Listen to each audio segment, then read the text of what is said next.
Manchester United tak bebas bergerak pada bursa transfer musim panas 2023. Proses akuisisi klub yang tak terselesaikan, membuat Erik ten Hag sangat terbatas bergerak di bursa transfer untuk mendapatkan pemain baru. Rencana mendatangkan kiper dan penyerang top juga belum menemui titik terang.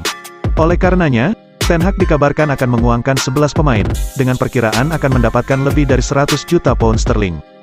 Ten Hag sangat ingin menambah beberapa pemain berkualitas tinggi ke skuadnya musim panas ini.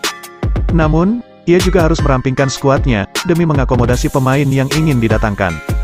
Sebelumnya, bek senior Axel Tuanzebe dan Phil Jones sudah meninggalkan Old Trafford ketika kontraknya sudah habis. 3 pemain yang paling diutamakan untuk segera diuangkan adalah Harry Maguire, Donny van de Beek, dan Anthony Martial. Ketiga pemain tersebut dibeli MU dengan mahar yang mahal dan gaji yang tidak kecil, tetapi tidak masuk dalam rencana Ten Hag di musim depan. Maguire didatangkan dari Leicester City pada 2019 dengan biaya 80 juta pound sterling. Namun, performa buruk dan sering blunder yang membuat MU frustrasi. Sementara itu, Anthony Martial dan Van de Beek didatangkan dengan biaya masing-masing 36 dan 35 juta pound sterling.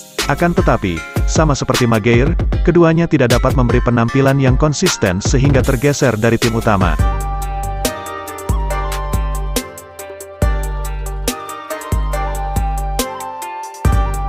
The Red Devils yang akan mendatangkan kiper baru di musim panas ini, nampaknya tidak akan terjadi.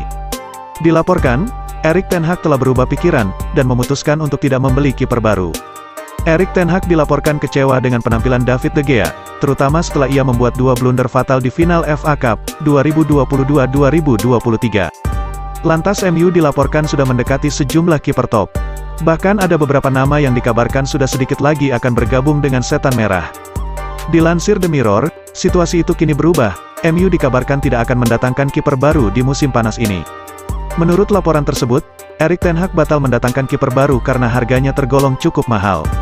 Sedangkan dana transfer yang dimiliki Ten Hag tergolong pas-pasan, sehingga ia mengutamakan prioritas lain untuk didatangkan.